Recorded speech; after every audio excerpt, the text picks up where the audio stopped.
اعوذ باللہ من الشیطان الرجیم بسم اللہ الرحمن الرحیم رب اشرح لی صدری ویسر لی امری واحلل عقدۃ من لسانی یفقہوا قولی۔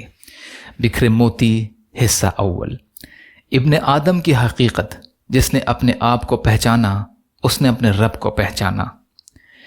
ابو النعیم نے حلیہ میں حضرت محمد بن کعب قرظی سے روایت کیا ہے کہ وہ فرماتے ہیں کہ میں نے تورات میں یا یہ فرمایا کہ ابراہیم علیہ السلام کے مصحف صحیفوں میں پڑھا تو اس میں یہ پایا کہ اللہ تعالیٰ فرماتا ہے، اے ابن آدم، تو نے عدل اور انصاف سے کام نہ لیا۔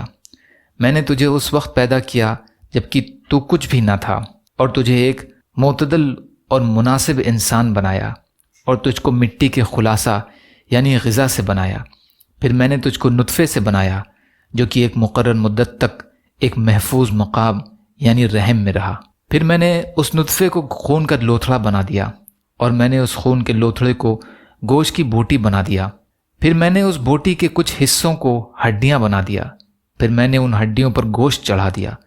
پھر میں نے اس میں روح ڈال کر اس کو ایک دوسری ہی طرح کی مخلوق بنا دیا۔ اے ابن آدم، کیا یہ سب میرے علاوہ بھی کوئی کر سکتا ہے؟ پھر میں نے آنتوں کو حکم دیا کہ پھیل جاؤ، اور حصوں کو حکم دیا کہ الگ الگ ہو جاؤ، تو آنتیں اپنی تنگ جگہ کے بعد کشادہ ہو گئیں، اور حصے آپس میں خلط ملط ہو جانے کے بعد الگ الگ ہو گئے۔ پھر رحم پر مقرر فرشتے کو میں نے حکم دیا کہ تم کو تمہاری ماں کے پیٹ سے نکالے۔ میں نے تجھ کو بازو کے نرم پروں پر نکالا۔ پھر میں تیری طرف متوجہ ہوا، تو ایک کمزور مخلوق تھا، نہ تو تیرے دانت تھے جس سے تو کاٹ سکتا، اور نہ داڑھ تھی جس سے تو چبا سکتا۔ میں نے تیرے لیے تیری ماں کے سینے میں ایک رگ پیدا کی جو تیرے لیے گرمیوں میں ٹھنڈا دودھ نکالتی اور سردیوں میں گرم دودھ، اور اس کو تیری جلد یعنی گوشت اور خون اور رگوں کی افزائش و پیداوار کا ذریعہ بنایا۔ پھر میں نے تیری ماں کے دل میں تیرے لیے رحمت ڈالی، اور تیرے والد کے دل میں محبت پیدا کی کہ دونوں محنت اور مشقت کرتے ہیں اور تیری پرورش کرتے ہیں اور تجھے غذا فراہم کرتے ہیں، اور جب تک تجھے نہ سلا دیں خود نہیں سوتے۔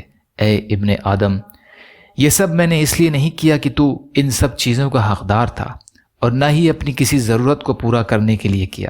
اے ابن آدم، پھر جب تیرے دانت چیزوں کو کاٹنے لگے اور تیری داڑھ سخت چیز توڑنے لگی، تو میں نے تجھ کو گرمیوں میں اس کے موسمی پھل کھلائے اور سردیوں کے پھل اس کے موسم میں۔ پھر جب تو نے جان لیا کہ میں تیرا پالنہار ہوں، تو نے میری نافرمانی شروع کر دی، اور اب بھی تو میری نافرمانی کرے پھر مجھے پکارے تو میں قریب ہوں، تیری دعا کا قبول کرنے والا ہوں۔ تو مجھے پکار کہ میں بہت بخشنے والا، بہت رحم کرنے والا ہوں۔ یا اللہ، ہم سب کو کہنے سننے سے زیادہ عمل کی توفیق عطا فرما۔ یا اللہ، مظلوم فلسطینیوں کی، کشمیریوں کی، روہنگیا مسلمانوں کی، اور مسلمان جہاں بھی پریشان حال ہیں، ظالموں کے ظلم کا شکار ہیں، یا اللہ آپ ان کی بھرپور مدد فرمائیے۔ ہم سب کو اپنی استطاعت کے بقدر اپنا حق ادا کرنے والا بنائیے۔ یا اللہ، رمضان کریم کا حق ادا کرنے والا بنائیے۔ یا اللہ، صبر کرنے والا، شکر کرنے والا اور اچھی طرح عبادت کرنے والا بنائیے۔